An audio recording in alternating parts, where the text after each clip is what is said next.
So, when I'm thinking of these videos, I often think of them at a time like maybe 4 a.m. just before I go to sleep, and I don't have the time or wherewithal to record right then. So, most of the time when I think of a video idea, I write down a title in my notes file on my computer. And last night I wrote down the title, Adam Curtis Hates Art for the Wrong Reasons.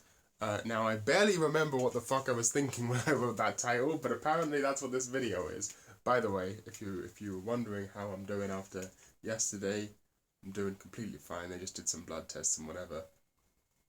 Also, didn't take nearly as long as I thought it would, so I probably could have actually gotten a video out yesterday, but I already put a video saying I wasn't going to have a video, so whatever, it doesn't matter.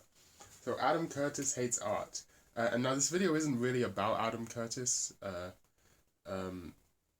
Yeah, I've seen like two of his documentaries. I've seen HyperNormalisation and his most recent one, like the really long one, which I forgot what it's called. But in both of those, he talks about this specific phenomenon of like young radicals, what would have been like young radicals in the sort of 60s and before the 60s, who would have been young students who would, go in mass protests and do radical politics. During like the 70s, transitioned into sort of away from politics and towards art. So rather than making radical political movements, they made radical avant-garde art, performance art, experimental art, etc. And he goes on about this quite a lot. If you start to notice the pattern, he and a few other people sort of go on about this quite a lot. I have some problems with Adam Curtis's worldview. If you don't know, because most people seem to not know this, Adam Curtis is like a weird neocon. like look into it. He's a weird, yeah. Like he might not have the politics you think he has. But anyway, the idea being that people used to know the power of sort of collective political power, where students would get together and form radical movements and push for radical political change. And then they sort of stopped doing that and put the same energy into making artistic statements instead of political statements. And now the thing about that is, he hasn't really questioned why. He hasn't really questioned why that happened. And I don't necessarily think he's even particularly critical of it. Like, he seems to be of the sort of mindset where it's like, people stopped trying to do communism because it was a fucking disaster for like the few times where it happened. And that's like fairly reasonable, but like, they're also pussies for doing that. Like, you gotta keep trying. And, my biggest thing is, he sort of says like, and it's not just him, I've seen this sort of sentiment echoed in various places around the world, or around the sort of ideological sphere, of like, people, like, young people who would have in previous generations spent that energy being part of a collective political movement and now part of collective artistic movements, and that's bad because they're not trying to change the world in the same way. But none of these people seem to really think about why this happened. Like, they sort of just think everyone just decided one day to stop being communists or whatever. Now also, there's a lot of radical politics that's against art in various sort of complicated ways. This is just one way you can be against art with radical politics. There are many, in fact, people on the right who you might consider to be against art in some form because they're against sort of modern art. They're against art that isn't in service of very particular traditional ideas in the West that art has been about, like religion and the state and like perfect human form and stuff like that. But they're against like sort of modern architecture and they hate Duchamp is the point. There's those guys, and then there's also like Anprims, like really hardcore Anprims, like what's his name, John Zerzan, I think is his name. Who like he's against like art as a concept because he's against language and like he kind of hates all of that and wants to like be super super super primitive, thinks everything was great before art and language came along. I'm not one of those people either. And then you have sort of the camp that I fit into, which is might be surprising to you guys that I am an artist who is against art, which is the sort of situationist ethos. And I think that this is what Adam Curtis doesn't quite understand, is this sort of situationist ethos, because this was like the progenitor, the revolution through the avant-garde is, I believe, what they called it, the progenitor of this whole movement of young radicals away from politics and towards art. And I don't think he really, I don't know if he's ever, I mean, he seems pretty well read. I would assume he's read at least something about the situationists, but nonetheless, if I were to present the argument like this, it would be fairly simple that art needs to be abolished for the simple reason that there should be no difference between life and art. There shouldn't be a separation where it's like, if it happens inside an art gallery, it's art, but if you express yourself outside of an art gallery, it's not art. And like they're treated very you know, that sort of thing. You know what I'm talking about? Funny enough, in the Tate, which is a big art gallery in the UK or in London, they had some situationist art, which I thought was very, like one time when I went there was some situationist stuff there, which I thought was hilarious because they would have fucking hated that. But yeah, anyway, that's sort of the camp where I fall into. Like, I'm not against people doing whatever the fuck you want to call artisticness, but in my opinion, the delineation between life and art is harmful or ridiculous, absurd, stupid. A spook. There we go. A spook is probably the best way to put it, because when you make anything, when you do anything, you're doing it by, you imbue a part of yourself into it, and that's kind of the whole. That's kind of what art is about. So really, just by living, you're an artist. If you start changing your perspective, and rather than if you start changing your perspective and living life as art, then yeah. I talked about this more in my Hedemized sketch video, but anyway, that's sort of more the camp I fit into. I'm probably wildly misinterpreting the situationist here. I am, but I think I'm misinterpreting it in an interesting way, so I choose to continue. But yeah, the problem with the Adam Curtis and them lot don't quite realize about, like, why did people stop putting so much time into traditional political movements, which first of all they didn't. This just didn't happen. They just were slightly less radical or radical in different ways. So like that's a very that's only really an opinion you can have. The idea that like young radicals stopped being part of these mass political movements and threw them away and became artists.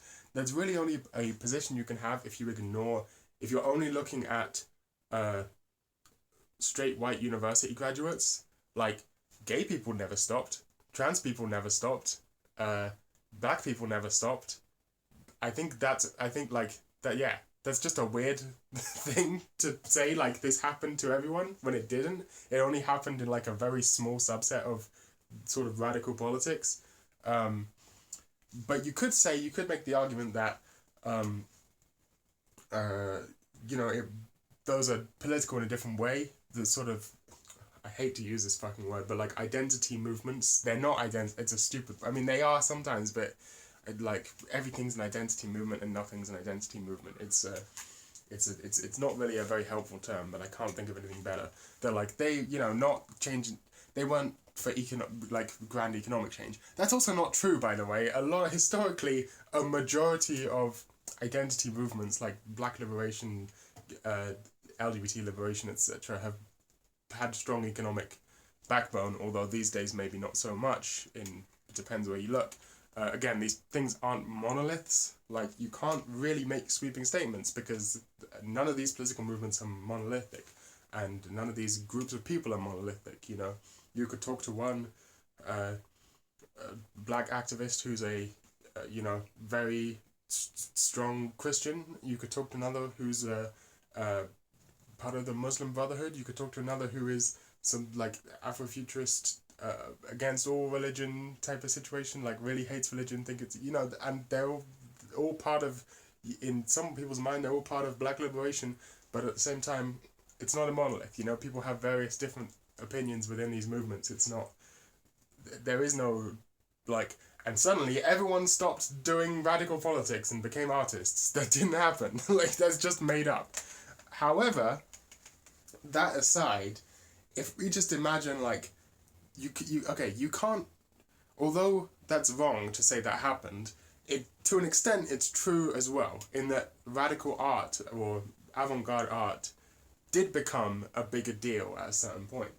And I think there's a few reasons for this. First reason is that we're talking about students here, and it's students tend to be in university, in college, in academia, and basically the structure of academia is much more friendly to art than it is to radical politics. So it's simply the path of least resistance, that you can actually study art and do it in a much easier or less resistant way than you can study politics and then do it. Do you know what I mean? Like, you can study art, and that you could study avant-garde art in an academic setting, and then also do it to its fullest extent, where you can't do that with politics. So that's one thing. But I think an even more important thing, which I probably should have said way earlier in the video, because I know people don't watch more than 10 minutes into my videos, is this. It didn't happen for no reason. It's sort of a part of wider societal progress that, and a part of the purpose of art, in my personal opinion, is to help organize thought, right? We've had a video about this that not enough people have watched. It's called The Metacognitive Theory of Art, and you should all go watch it on the No Thank You channel. So the idea being that when you make art about something, or when you do art in general, or language, or anything like this, when you express yourself in any way, what you're doing is you're externalizing your own thoughts, so that you can do metacognition. You can think about your own thoughts and organize your thoughts better, and understand things in new and better ways, deeper ways, so you can think about thoughts as something more abstract, and it allows you to organize them. Yeah, anyway. So, the point being, we just simply reached a point in the world where people had a lot to think about. And I think that's fairly reasonable. There was a lot of shit going on, there still is. There's a lot of shit going on. And no one really knows what to do. A lot of people claim to know what to do. But, like, there's a lot of shit going on. It's kind of Zizek, right? It's kind of Zizek. It's like, now's not the time to act. Now's the time to think and make sure we're, like, on the right path and know what the fuck we're doing. And analyze what's going on. Because it seems like, right now, that the world just moves on without us. It's like that David Graeber quote, which is like, the big secret of the world is that it is what we make it.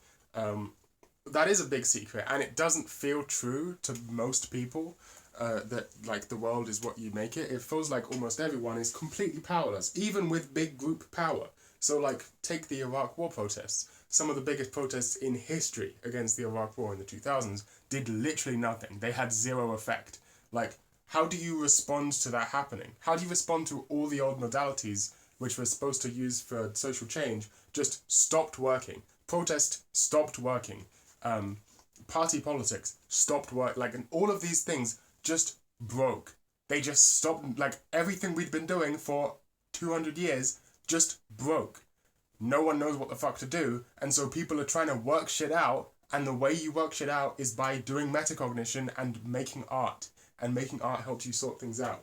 When people make art about, like, struggles that they're going through personally, like, a lot of great art is made about, like, I don't know, what pops into my mind is, like, Uboa, right, one of my favourite musicians, who often makes art about her experience going through gender transition and stuff. That's a fucking weird thing to go through. Like, that's an intense, weird thing to, like, happen to your life. It's gonna take a lot of work to, like, understand what the fuck is going on. So it makes perfect sense that she makes a lot of art about it, because, like, you need to figure out what is happening. How is this like? How do I relate what's happening to me and what I'm doing to the wider world? And like that is a really complicated thing to think about, and it requires complicated tools to work through it. And those complicated tools are art and music and stuff like that. So yeah, that's why people did it. It wasn't for no fucking reason. It's because everything that people had been doing up until that point suddenly stopped working. No one knows what the fuck to do, and people are trying to figure it out because it's fucking weird. That's why people started making a lot more art, or focusing. A lot of young radicals sort of became disenfranchised with broader political movements and moved into sort of artistic movements. Firstly, they didn't stop being political, and secondly, it's because they don't know what to do. None of us know what to do. Adam Curtis, you don't know what to do. You say like collective power, blah blah blah, but it doesn't work. Like none of the folk politics stuff that we've been doing fucking works anymore. And so people are trying to understand their place in the world, and like art is how we do that. Art is how we process emotions and thoughts and stuff like that. That's why there was a big shift away from mass radical political movements towards softer political movements, which are, you know, more about reform than radical social change, and art. And another reason for that, which is why it sort of continued, is because everyone knows that art is a big money laundering scheme, and there's a lot of money in it for some people, and when some people see money, basically there's motivation to keep going. When you are when you're doing radical politics, you need to get funding somehow, and you need to eat somehow, and that's hard. And the economy is bad now. Like you can't do the same stuff you could do on the same amount of money in the 50s and 60s, and even 70s, early 70s. Like, you won't own a house, you probably won't own a car, these sorts of things. And relationships are harder to come by too. More and more people, particularly men, find it harder and harder to get into fulfilling relationships. And fulfilling relationships aren't just valuable emotionally, they're also a financial thing as well. Like, a lot of things have changed about the world which make it much more difficult to dedicate yourself to radical politics in the same way that it used to happen. Whereas you can actually make a little bit of money off of art, and people need money to live. Now, I hate the idea that like art should even be about money at all, but that's just the reality of the situation. It's much harder to convince yourself to do something that is never going to make you any money and is going to take up a lot of your time than something which might give you a tiny bit of supplemental income and is going to take up a bunch of your time. Like, that's just the reality of the situation. It's not selfish, it's not greedy. Most of these people are incredibly poor anyway. You know, it's just the reality of the situation. And they're also being scammed. This is the other thing. They're also being scammed. We're all being scammed because there's a big survivor bias in art that, like, successful artists just say, oh, you just have to do what I did. But in fact, it's all luck and connections. And so everyone sees big artists and they're like, well, I did it, so you can do it too. Without, you know, realizing, well, I did it. By the way, I'm Clairo. My dad is a big music industry professional. But no, I totally did everything from my bedroom, and that means you can do it too. Don't look at my family past. Don't look at how all my connections to the music industry. Don't do it. Don't look at how much easier it was for me than it's ever going to be for you. I did everything in my bedroom and became famous. And then some people actually do manage to do everything in their bedroom and become famous. And so it's like a weird fucking mixed up world. And also everyone kind of wants fame and fortune, just, you know, for weird, like, human brain reasons. People just like that sort of thing, or like the idea of that sort of thing. No one actually likes it when it happens. Every famous person tells you that it sucks, but everyone chases it anyway. It's a fucking weird thing. But it's not what you're saying, Adam Curtis. It's not just everyone suddenly stopped being a socialist and became a radical artist. It didn't happen. That didn't happen. And even if it did happen, there's perfectly legitimate reasons for why it did happen. And it's probably going to keep going. Although, I do hate it a little bit. I do hate it. I do hate this, like, radical art stuff. Because art is always, like, a lot of artists fool themselves into thinking that art can be proactive. Art is always reactive, in my opinion. When you look at like radical movements, there's always art that springs up in that movement. Like, obviously the big example is the 60s hippie, like amazing music was created at this time, blah, blah, blah. But it's very rare that amazing music causes social change. It's almost always the case that amazing music reflects social change. And so there's this advert that I seen on TV with Lil Nas X in it, who's like, it's an advert for Logitech. He's like, you gotta defy logic by dressing how you want to dress and making the art that you want to, like, bro, you're not defying anyone. You are literally the embodiment of the industry. You couldn't be more the industry. You couldn't, if you tried, be more not defying anyone. You can, like, come on. You can't even, ever since a while ago, but punk being the big instigator, that, like, people can sell you your rebellion back. It's called recuperation. And it works, and people do it, and Lil Nas X is doing it. You know, he thinks he's being rebellious. He's not. He thinks he's doing anything. He's not. None of us are doing anything, because none of us are really trying to do anything. That's the point. If you think art is actually doing anything rebellious, then you're an idiot. You're not. You're not going to change anything, you know, through a song. But you might help some people, including yourself, to think in new ways which will, you know, help them to understand the world better. And that, through 20 layers of filtration and other stuff, might eventually lead to someone having an idea that is important. Instead of saying it like that, you could just steal another lyric from Pat the Bunny. A punk rock song won't ever change the world, but I can tell you about a couple that changed me.